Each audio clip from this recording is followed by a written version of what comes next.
Your Majesty, thank you very much for joining us from London. Pleasure. You have just come back from Greece. What is the feeling there? Well, I went down to see with my wife the lighting of the Olympic flame for the London Olympics. The feeling is, at that time, of considerable anger and apprehension as to what would happen next. And the President of the Republic has been trying very hard to find common ground for all the political parties so we can proceed from there. There's a lot of questions about what do the Greeks want. Your son has written a very interesting piece for a publication in which he says, and I wonder if you agree, that Greeks do not want to get out of the euro or out of the eurozone. Is that what you think? I think that's probably correct. I think it's about 80% of the people would like to stay in the euro. Your Majesty, should the Greek people be prepared to make sacrifices in order to stay in the euro, in the eurozone? As you mentioned, 80% say they want to do that, but frankly 60% say they don't want to submit to these austerity measures. Do you believe that sacrifice is still necessary and must happen? Unfortunately, the way things are going, yes, I would think that that is probably the case. And it's really causing a lot of difficulties.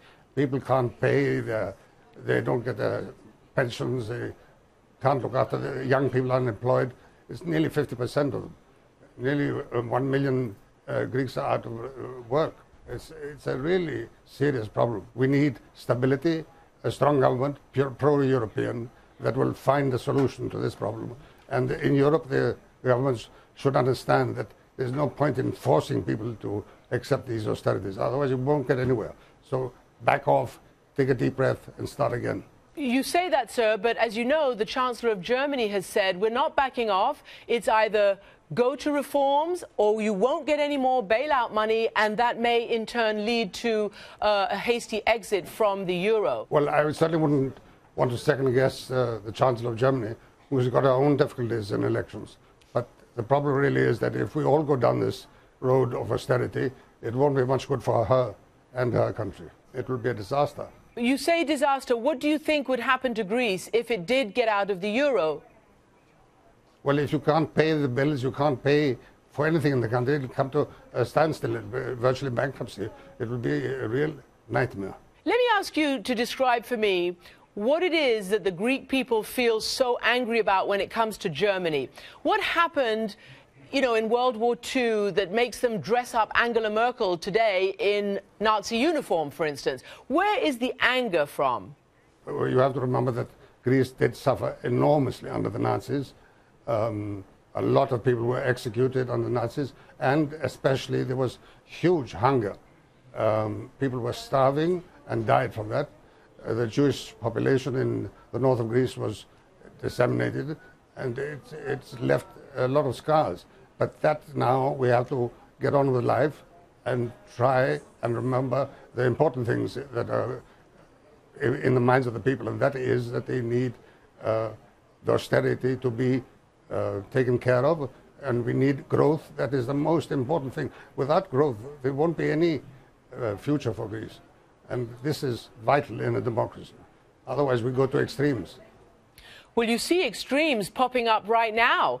There are extremes. I mean, one of these so-called neo-Nazis has taken for the first time a parliamentary seat. How much does that worry you? It worries me indeed, because I think that that is simply a reaction. It's quite possible that you will see that this will change in the next general election. I think people got quite a surprise. And let me ask you a final question, because your sister is Queen of Spain. The King of Spain there is a constitutional monarch as well, but he brought democracy back to that country after dictatorship.